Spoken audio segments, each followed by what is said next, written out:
So if you've ever accidentally put on someone else's prescription glasses, you know that instant nauseating shock? Oh, yeah, it's instant. It's terrible. Right. For a second, the entire world is just entirely wrong. Like the edges of the room bow inward, the floor feels like it's tilting, and you get this. You get that sharp pain right behind your eye. Exactly. And your brain just starts screaming at you to rip those frames off your face and get back to your own normal. But here is the truly terrifying part about that experience. The person whose glasses you're wearing Yeah. thinks the world looks perfectly fine, Yes. which is, I mean, it's a chilling realization if you sit with it for a second. What you perceive as a dizzying, distorted funhouse is just their daily functional reality. Yeah, they're just walking around like that. Right. And the trap we all fall into is believing that our bare eyes, our natural baseline, is the definitive objective truth of the universe. Yeah. It feels so natural, so frictionless to process the world through our own lenses that we forget we're even wearing them. And what if that frictionless normal is the exact thing causing every single point of friction in your life? Oh, wow. Yeah. What if the way you view a stagnant career or, a failing relationship or even your own internal sense of identity is just one highly specific, severely limited prescription? That's a heavy thought to start with. Well, welcome to the deep dive. Because whether you're currently banging your head against a wall trying to manage a coworker who, quote unquote, just doesn't get it, or you're reeling from a project failure that feels like an indictment of your self-worth, this deep dive is going to give you a mental toolkit to instantly reframe your reality. It really is. Today, our mission is to completely decode the mechanics of what we call meta-thinking. Which is arguably the most vital cognitive software update you can possibly install. I mean, meta-thinking isn't just about thinking about thinking, which is like the boring textbook definition. Right, right. It's the active and sometimes very painful process of stepping completely outside of your own rigid perspective, taking off your own glasses, basically. Yeah. And using that to examine the world, your interpersonal dynamics, and even your own ego from a vantage point that is entirely foreign to you. So to build this toolkit today, we are pulling from a truly unique stack of source material. We've been analyzing documents from a Japanese audio project called Connect Log. Fascinating stuff. It really is. Specifically, we have their internal project proposal, which is a great read on its own because it outlines their whole core philosophy. They have a very specific goal. Yeah, they take these complex book discussions and actively engineer them to relieve the daily pressure of the modern salaryman. The standard corporate white-collar worker in Japan whose life is just so often defined by intense hierarchical structures and these unspoken rules. Right. And on top of that proposal, we also have a full transcript and the comprehensive summary log from their second broadcast. And the Connect Log mission just aligns so perfectly with our goal here today. Because their entire premise is that reading a book or, learning a random fact in isolation is functionally useless. It doesn't actually change anything. Right. Exactly. Knowledge only becomes power when you connect those isolated dots into a broader, interconnected network of practical wisdom, stuff that actually changes how you navigate, say, Tuesday morning staff meeting. It's about converting abstract theory into behavioral shifts. Okay, so let's unpack this.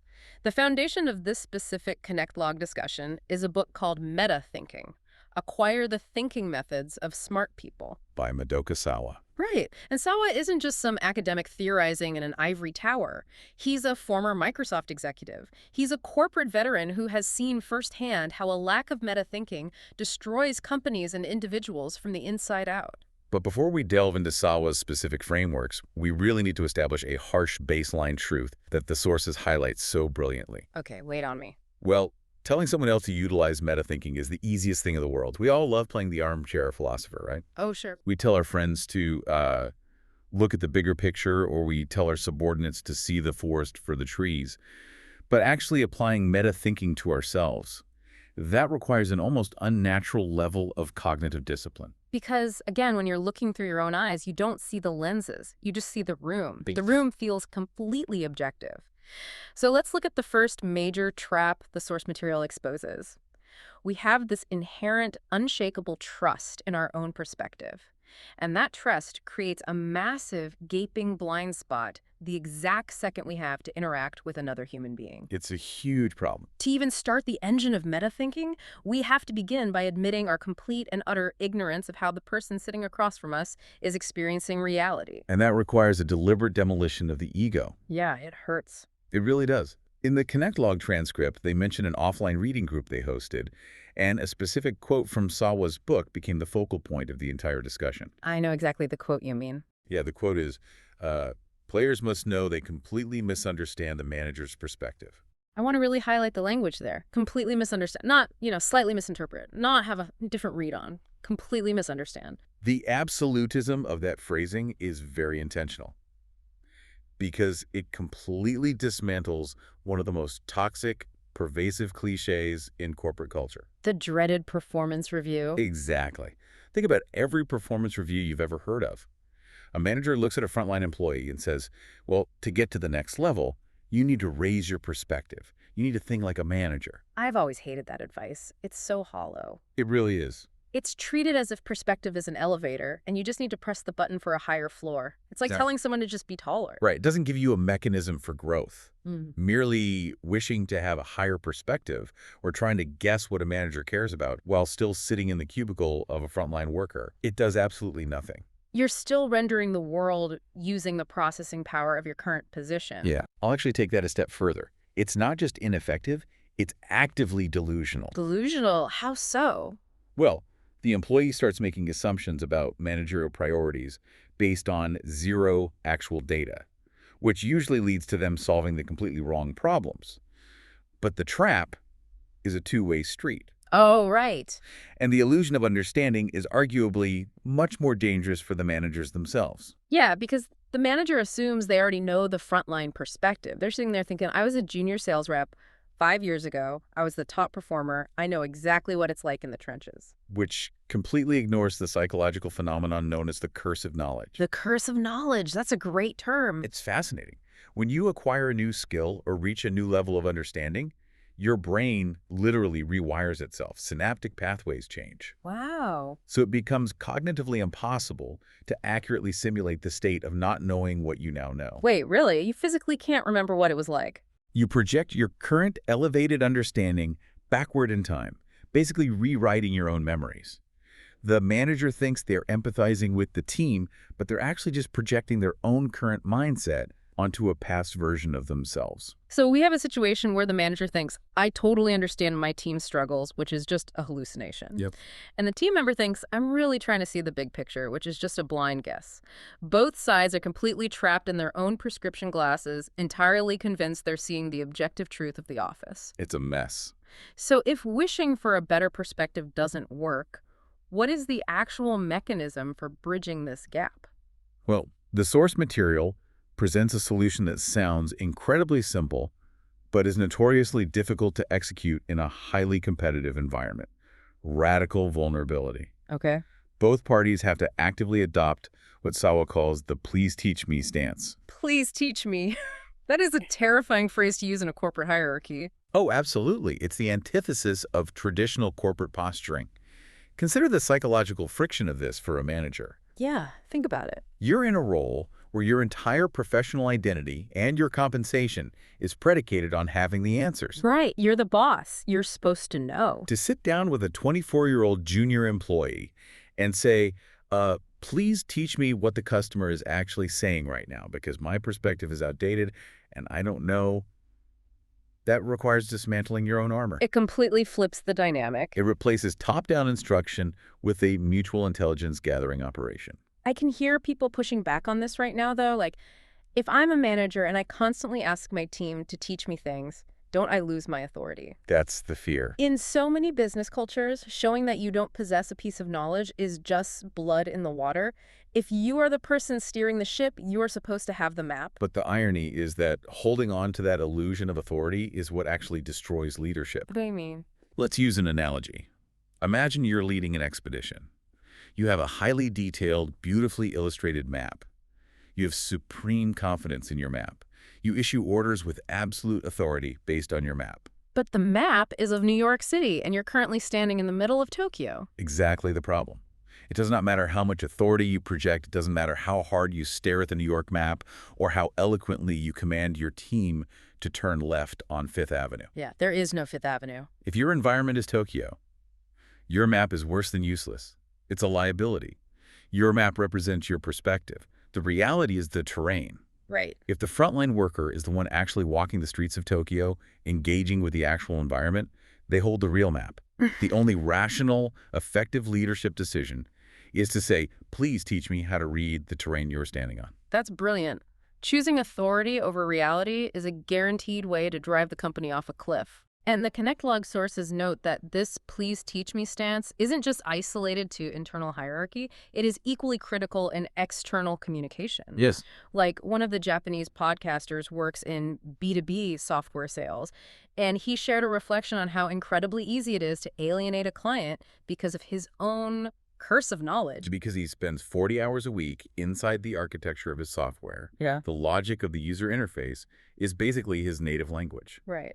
And he noted that he'll be explaining a workflow to a client, assuming they understand that a specific icon means export or that swiping a certain way opens a menu. He projects a baseline of technical literacy onto the client that simply isn't there. Exactly. He has to consciously pause, step outside his quote-unquote expert alias, and realize the client might be looking at the screen like it's an alien artifact. Hard to do. He has to actively ask himself, if I had literally zero background in IT, what would this word mean to me? It is a forceful, active effort to adopt the beginner's perspective. Which requires exhausting cognitive energy. Our brains want to default to assumptions because assumptions save calories. We're lazy by design. We are. But if we expand this outward, we encounter an even more insidious layer of this trap. This illusion of understanding isn't just a personal failing between a boss and an employee or a salesman and a client. Okay, where else does it show up? It is deeply coded into our cultural, systemic idea of common sense. Ah, common sense. This is where meta-thinking goes from being a neat corporate trick to a really profound philosophical shift. It really does. We tend to view our cultural norms, like the way we communicate, the way we resolve conflict, the way we show respect, as objective moral baselines. We think, well, anyone with basic human decency would act this way. Right, it's just obvious to us. But what feels like an absolute truth to you might be entirely invisible to someone else because they're swimming in completely different cultural waters. And the sources provide a highly specific, granular anecdote that perfectly crystallizes this cultural blind spot. I love this story. It comes from one of the Connect log hosts who, earlier in his career, worked as a general contractor.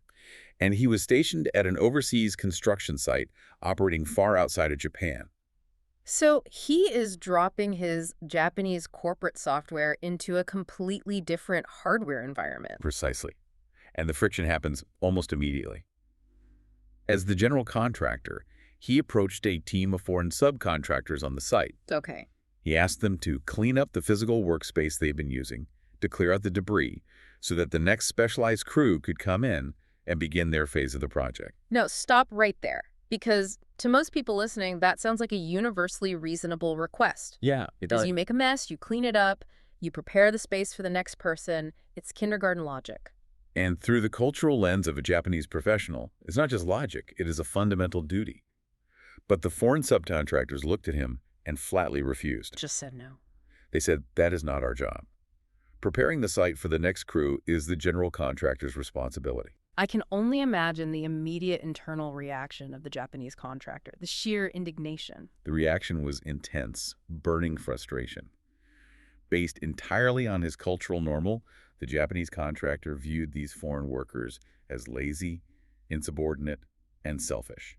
He felt they fundamentally just didn't get it. Right. To understand why, you really have to understand the Japanese concept of kuki wo yomu, which translates to reading the air. Reading the air. I've always found this concept fascinating. It's like the ultimate unwritten rule book. It is the absolute bedrock of their social cohesion. In Japan, you are expected to anticipate needs without being explicitly told. You just have to know. You're expected to perform unstated tasks out of consideration for the harmony of the group. Going beyond the strict, literal boundaries of your job description to smooth the way for your colleagues is the bare minimum requirement of being a good professional. So it's not extra credit. No, it's the core curriculum. That is their common sense. So when the foreign workers refuse to clean up, they aren't just saying no to a task. In the eyes of the Japanese contractor, they are actively rejecting basic social harmony. Exactly. They are being objectively bad people. But let's apply meta-thinking and violently rotate the camera. Let's look through the glasses of the foreign subcontractor. Okay, let's put their glasses on. From their perspective, their refusal wasn't an act of laziness. It was an act of moral and professional integrity. Wait, integrity? Yes, because they operate in a culture defined by a flat, strictly defined relationship, the contract. Ah, the contract is their objective reality. It is the borders of their universe. Yes. They sat down at a table and agreed to perform very specific tasks. Let's say pouring concrete for a specific sum of money within a specific time frame. Right. If site cleanup and preparation for secondary crews is not explicitly written in that document, then doing it is a violation of their professional boundaries. It's unpaid work. It is an unpaid extraction of their labor. From their perspective, the Japanese contractor is the one acting unethically by making an unreasonable, uncompensated demand that falls outside the agreed-upon scope of work. When you lay it out like that, it's a staggering It's realization. crazy, right? The Japanese contractor thinks the foreigners are unethical for ignoring the unwritten rules of harmony. The foreign workers think the contractor is unethical for attempting to exploit them beyond the written contract, and both of them are 100% correct within their own operating systems. Because the friction isn't about the act of sweeping up dust. No. The friction is that they're playing two entirely different games, but both assume they're playing chess. Wow. The Japanese podcaster realized in hindsight that expecting an uncompensated, unwritten labor based on reading the room is, from a global meta perspective, actually a highly localized, abnormal expectation. It only works in a deeply homogeneous society where everyone has the exact same software pre-installed. I want to pause the theory for a second and ask you, the listener, to drag this concept right into your living room or your office. This is where it gets real. Think about the last time you were absolutely furious with someone. Maybe it's a spouse who didn't notice the dishwasher needed unloading. Maybe it's a roommate who didn't buy toilet paper. Or a coworker who didn't CC you on an email thread you felt you should be on. We all have these moments. How much of your anger was generated because they violated an unwritten rule that exists entirely in your head? We constantly judge people for failing to read the air in our personal lives. We punish them for breaching a contract they never actually signed. Exactly. We expect our spouses to be mind readers and get mad when they aren't. We assume our common sense of how a kitchen should be maintained is the universal standard. And it just isn't. But this leaves us with a massive practical problem. If our common sense isn't universal, what is the fix? We can't legally notarize a 50-page contract outlining every single expectation for every human interaction we have. No, you can't. I can't hand my partner a legal brief regarding the acceptable parameters of folding laundry. That's exhausting and insane. It is. And the answer isn't to hyper-formalize every relationship.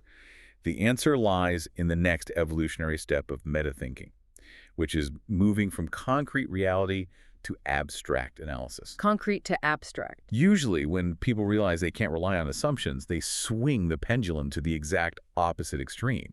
They say, fine, I won't assume anything.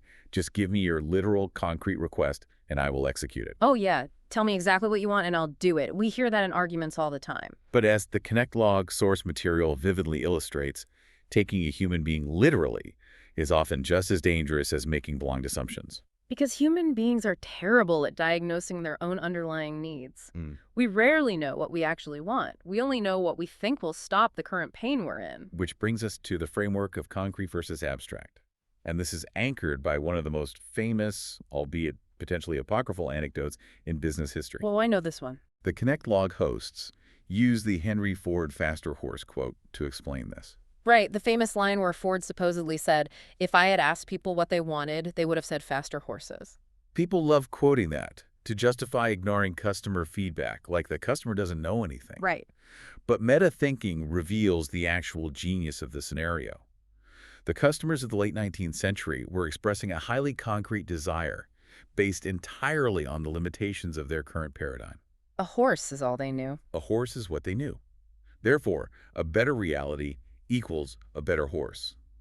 If Ford had simply taken the no assumptions, just literal requests approach, He would have pivoted his engineering company into an equine genetics program. Breeding faster horses. He would have delivered exactly what they asked for, and it would have been a catastrophic failure of innovation. So how does the concrete versus abstract framework prevent the genetic horse breeding program? It requires a vertical movement of thought. Vertical movement. You start at the bottom with a concrete request, I want a faster horse. Instead of immediately trying to solve that on the ground level, meta-thinking forces you to move up the ladder to the abstract need. Okay, so going up. You have to ask, what is the mechanical function of the horse in this person's life? Why do they desire speed? You abstract the concept until you reach the core truth. The user has a need to move physical mass from point A to point B with greater velocity and lower cost. So you completely divorce the need from the animal. Yes. You strip away the concrete packaging. Once you're hovering at the level of the abstract need fast, cheap transportation, you then move back down the ladder to design a completely new concrete solution. And that's the car. One that is unburdened by the original constraints.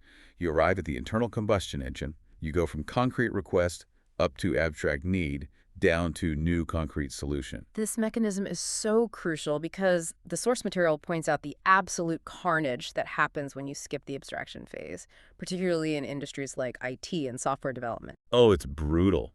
The Japanese hosts joke about the nightmare scenario of literalism in client services. What happens? A client comes to a software developer and says, I want a button on the main dashboard that prints this specific report. And I want a drop-down menu here that sorts by this specific date. I want a flashing alert here. Just a laundry list of concrete requests. Right. And if the developer simply acts as an order taker and builds the literal requests, You end up with a grotesque Frankenstein monster of a product. you really do. You get software that looks like the cockpit of a commercial airliner, intimidating and bloated. It reminds me of those horrific Universal TV remotes from the early 2000s. Oh, I remember those. They had like 100 tiny identical rubber buttons. You only ever used power, volume, and channel. Right. The other 97 buttons were just terrifying landmines you are afraid to touch because they might change the input to a blank screen. That remote is a monument to a failure of meta-thinking. The engineers gave the users every single function they could theoretically ask for, but completely failed to abstract the actual need, which was simple, intuitive control of entertainment. It's wild when you put it like that. But the Connect Log analysis pushes this framework even deeper. They introduce a massive paradigm shift articulated by a Japanese author named Shu Yamaguchi, the shift from usefulness to meaning. This part of the transcript completely changed how I view modern consumerism. It's pretty profound. For the entire history of the Industrial Revolution, right up through the dawn of the Internet, business and product design were entirely governed by the metric of usefulness. Does it work? Right. Does this object perform its concrete function better, faster, or cheaper than the alternative? Is the washing machine faster? Is the drill more powerful? Yeah. But Yamaguchi argues that in a modern post-scarcity society, usefulness has become a baseline commodity.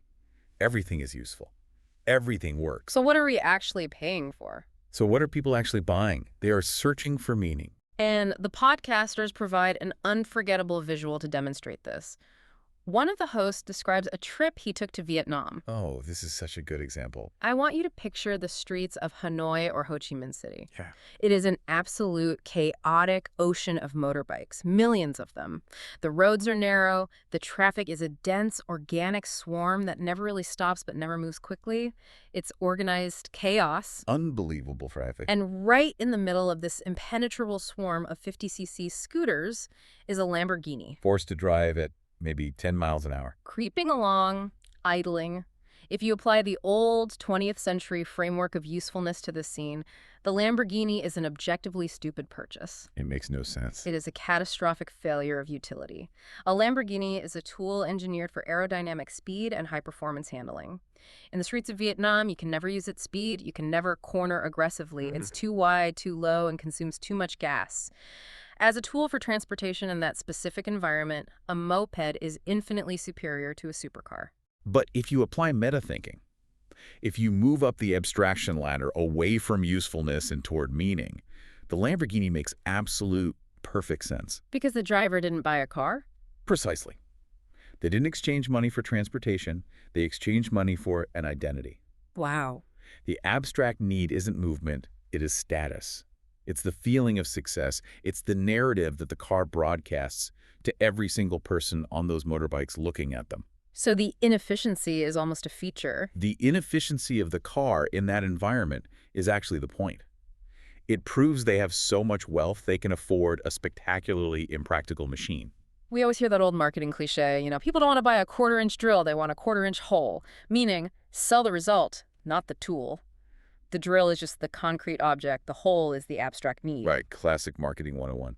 But the Lamborghini example obliterates even that. The person buying the Lamborghini drill doesn't even want a hole. They just want the psychological thrill of standing in their driveway holding a solid gold drill where all the neighbors can see it. Exactly. The need is purely emotional. And the sources expertly tether this high-end philosophical concept back down to mundane corporate reality. Let's bring it back to the office. They discuss the ongoing struggle of digital transformation, or DX, within legacy companies. Oh, the endless agony of getting an old company to use new software. It is a universal pain point. Yeah. A company spends millions on a new, highly efficient IT infrastructure. They hold a seminar and tell the employees, look at this new software. It is so useful. It will automate your data entry and save you 20 minutes a day. And what happens? The employees revolt. Yes. They stubbornly cling to their old Excel spreadsheets. Which baffles the executives. They think, I just gave you a faster horse. Why won't you ride it? Because the executives are selling usefulness, and usefulness is not a strong enough catalyst to overcome the psychological friction of behavioral change. It's just not. People's routines are their safety blankets. To convince a human being to abandon their comfort zone, you cannot just offer them a 10% increase in efficiency. You have to sell them meaning. So how do you inject meaning into a B2B software rollout? That's the million-dollar question. You abstract the benefit. You don't say, this saves time. You say, this software eliminates the mindless robotic data entry that makes you hate your Tuesday afternoons. It frees up your bandwidth so you could actually do the creative problem solving you were hired to do. That's powerful. Or, this tool guarantees you can log off at 5:00 p.m. and go to your kid's soccer game. You connect the concrete IT tool to their abstract human desires. Autonomy, creativity, and family time. You have to locate the meaning. Okay, this is why the Connect log source material takes a massive, almost vertigo-inducing leap. Go up. We have applied meta-thinking to interpersonal dynamics, admitting we don't understand the manager's perspective. We've applied it to cultural blind spots. Realizing the contract and reading the air are just different localized rulebooks. Right. We've applied it to consumer desires, abstracting the faster horse to find the Lamborghini of meaning. Now we face the ultimate boss fight of meta-thinking. Applying this framework to our own identity. Right, because if my perspective is flexible, if I can take off my cultural glasses and abstract my needs, is the me that is doing all this thinking also flexible? That's the big question. The sources introduce two distinct, fascinating models for deconstructing the self. Let's start with Madoka Sawa's model, which he calls the alias. Sawa borrows the terminology directly from computing. An alias, like a secondary email address or an avatar you use online. Okay. Sawa argues that we suffer immense psychological stress because we believe we have one singular, monolithic true self that we must carry into every single room we enter. That makes sense. We're told to be authentic. Exactly. He suggests we should instead view our different roles in life as distinct, compartmentalized masks. So I'm not one person. I have a work alias, a parenting alias, a leadership alias, a drinking with friends alias. Yes, and the mechanism behind this isn't about being fake or deceptive. It is about psychological self-preservation. Let's look at the mechanics of failure under the traditional monolithic self. If you believe you are one solid entity and you present a major project at work that gets ripped to shreds by the board, how do you process that? It's devastating. Because the failure isn't external. I am a failure. My core identity is incompetent. The board didn't reject the project. They rejected my worth as a human being. Exactly. The ego takes a direct, unmitigated hit. But if you have internalized the alias framework, the incoming damage is routed differently. How so? You can step back and say, okay, my corporate presenter alias did a terrible job today. That specific mask needs to be upgraded. Or maybe that specific alias is fundamentally incompatible with the culture of this specific boardroom. But the core me is untouched. The Japanese podcasters use a brilliant architectural metaphor to explain this. They compare Sawa's alias model to cloud computing. Cloud computing, I love that. In a cloud architecture, there is a secure central server sitting somewhere in a fortified bunker. That central server holds all the core data. That is your true, immutable inner self. The server connects to various lightweight terminals out in the world. These are your aliases. So if a terminal at a coffee shop breaks down, if my work alias gets fired, the central server doesn't crash. No, the data is safe. The data is totally safe. I just go home, log in from a different terminal, my family alias, and continue operating. It creates an incredible psychological buffer against the friction of life. It is a highly protective mechanism. Yeah. However, the connect log hosts immediately juxtapose Sawa's model with a much more radical and, frankly, unsettling theory proposed by a prominent Japanese novelist named Koichiro Hirano. And what's his concept called? Hirano's concept is called the Bunjin. Bunjin, which translates roughly to divided person. And where Sawa's model protects the core self, Hirano's model obliterates it completely. Yes. Hirano posits that the very concept of a central, true, authentic self is a Western philosophical illusion that causes us nothing but anxiety. Wow, we spend our whole lives trying to find our true self. And feeling guilty when we act differently around different people. In the Bunjin model, there is no central server. There is no bunker. If there's no core self, what am I? You are a pie chart. You are nothing more than a collection of relational fractions. You have a Bunjin that only sparks into existence in relation to your mother. You have a completely different Bunjin that exists in relation to your best friend. A Bunjin for your boss. The sum total of these relational fragments at any given moment is you. The podcasters update their tech metaphor for this. If the alias is cloud computing with a central server, the Bunjin is Web3. A completely decentralized network. Yes. There is no central authority governing the system. You are the sum of your nodes. And the transcript features a hilarious but profound example to ground this idea. They describe a tough Yankee.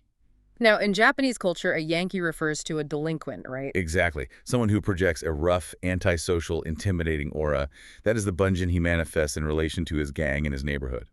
But then you observe this same intimidating guy alone in an alley interacting with a tiny stray cat. And he's baby talking to the cat. He is gentle, sweet, entirely vulnerable. Under the traditional Western model of authenticity, a psychologist would look at that and say, ah, the tough exterior is a fake defensive mask. His gentle demeanor with the cat is his true inner self shining through. But the Bunjin theory completely rejects that hierarchy of realness. Completely. Hirano argues that both states are 100% authentic. The tough Bunjin is real. The cat Bunjin is real. Neither is a mask. Neither is a mask. They are simply different fractions of the pie chart being activated by different relationships.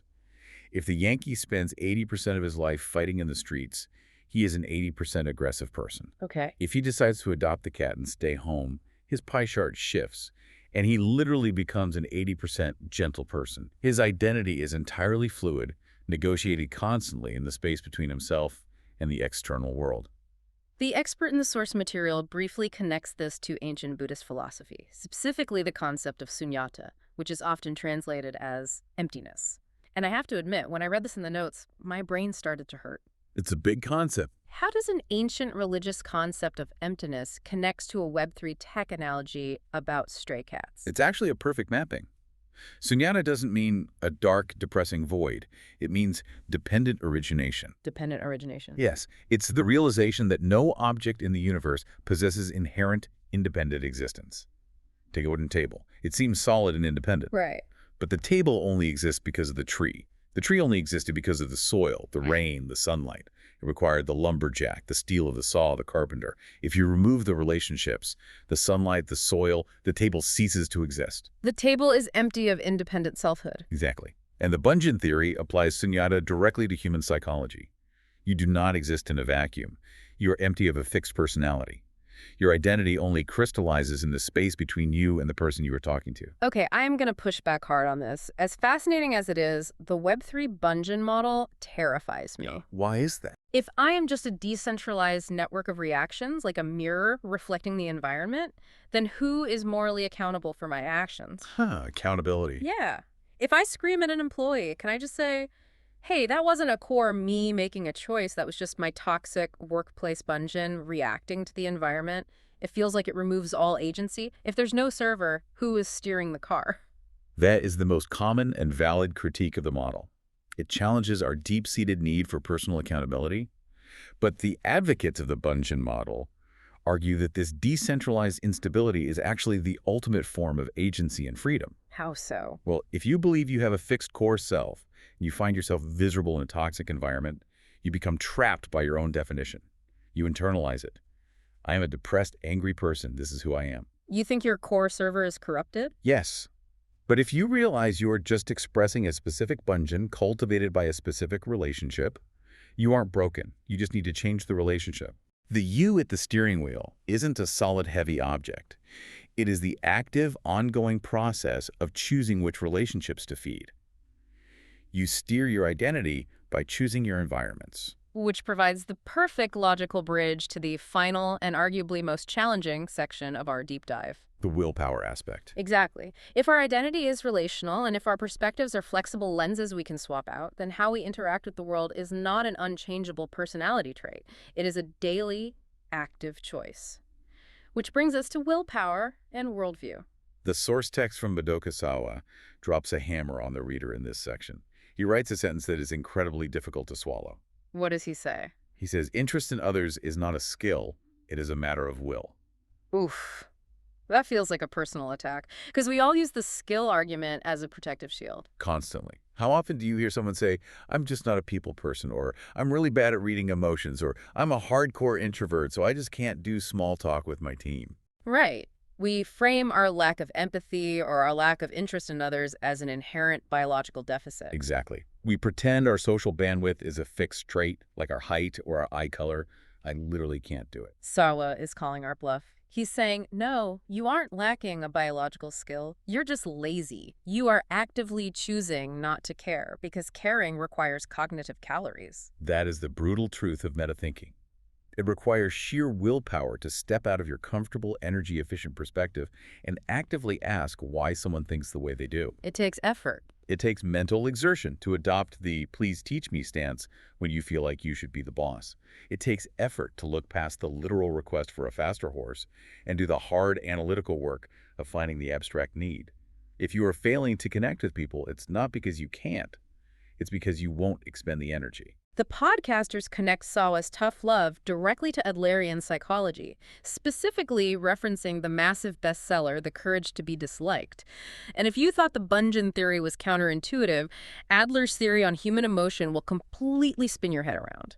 It really flips everything. Alfred Adler completely inverts our standard understanding of cause and effect regarding our feelings. Okay, lay it out. Well, the traditional Freudian view, which is how most of us operate, is based on etiology. The past causes the present. The external stimulus causes the internal reaction. So, my coworker ignored my instructions, therefore I became incredibly angry. Exactly. The coworker's action is the cause. My anger is the unavoidable effect. Right, you made me mad. The anger was forced upon me. Adler rejects that entirely. He proposes teleology, the study of purpose. Adler says your emotions are not unavoidable reactions. They are tools that you manufacture in real time to achieve a subconscious goal. Wait, I manufacture my anger. Yes. You aren't reacting to the coworker. You are choosing to generate the emotion of anger. Your actual goal is to subjugate them, to assert dominance, or to avoid the difficult, vulnerable work of having a calm conversation about where the communication broke down. So when the Japanese contractor was fuming at the foreign workers for not cleaning the site, Adler would say he wasn't victimized by their laziness. Nope. He was actively deploying anger as a weapon to force compliance to his unwritten rules. Yeah. Because getting angry is much easier than doing the meta-thinking required to understand their contract culture. Exactly. We use anger to defend our own common sense from reality. And the source material expands this idea of willpower beyond just interpersonal conflict. Okay. Sawa suggests that this active choice applies to how we perceive the physical world itself. He advises making decisions based on the criteria of whether it's interesting. Which sounds incredibly flippant at first glance. Just do what's interesting. It sounds like advice for a trust fund kid, not a corporate worker. Yeah, it does. But the Connect Log hosts unpack it beautifully. It isn't about chasing cheap entertainment. It's about actively choosing to widen your bandwidth to find the world interesting. They use a wonderful analogy about weeds. Oh, I like this one. Let's say you have zero knowledge of botany. You take a walk around your suburban neighborhood. Your brain filters out all the plant life pushing through the cracks in the sidewalk. It's just green background noise. The walk is boring. But the physical reality of the street is buzzing with life. Right. If you exert the willpower to study botany, If you acquire the knowledge to identify different species of weeds and how they adapt to urban environments, suddenly that exact same walk down the exact same street is a thrilling adventure. Look at this seasonal weed. Look at how it thrives in this specific concrete crack. Exactly. The objective reality of the sidewalk did not change one atom. The only thing that changed was your willful decision to apply a new lens. You chose to make the world interesting. You literally authored a more vibrant reality. And this perfectly sets up the teaser the hosts drop for their next deep dive. They mention a book called Reality is Always Born from Dialogue by Kenneth and Mary Gergen. That book is a foundational text of social constructionism.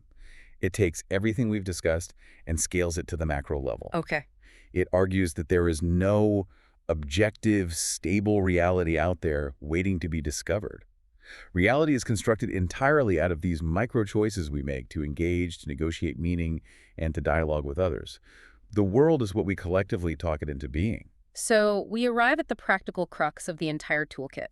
If having an interest in someone is a choice, if anger is a manufactured tool, if finding a weed interesting is a matter of willpower, how do we actually pull the levers of our own brain? That's the challenge. In the heat of the moment, when a client is demanding a faster horse or a coworker is violating an unwritten rule, how do we force ourselves to execute meta-thinking? The mechanism is creating a temporal gap between the stimulus and your response. A gap. When you feel that sudden surge of frustration, that hot spike of, why don't they just get it? You have to stop viewing that feeling as an instruction to attack. You must train yourself to view that spike of frustration as an alarm bell. An alarm bell that means your glasses are failing. Precisely. That feeling of friction means your perspective has reached its limit. Instead of letting it trigger Adlerian anger, you must force it to trigger curiosity. So flip the script. In that split-second gap, you have to actively deploy the please teach me stance. You have to ask yourself, what must their map of Tokyo look like for their behavior to make logical sense to them? It is a grueling, active exercise of will, especially when your ego is screaming at you to just be right. Okay, let's pull all of these threads together. We have mapped out a massive, complex architecture today on our deep dive into meta-thinking. We really have.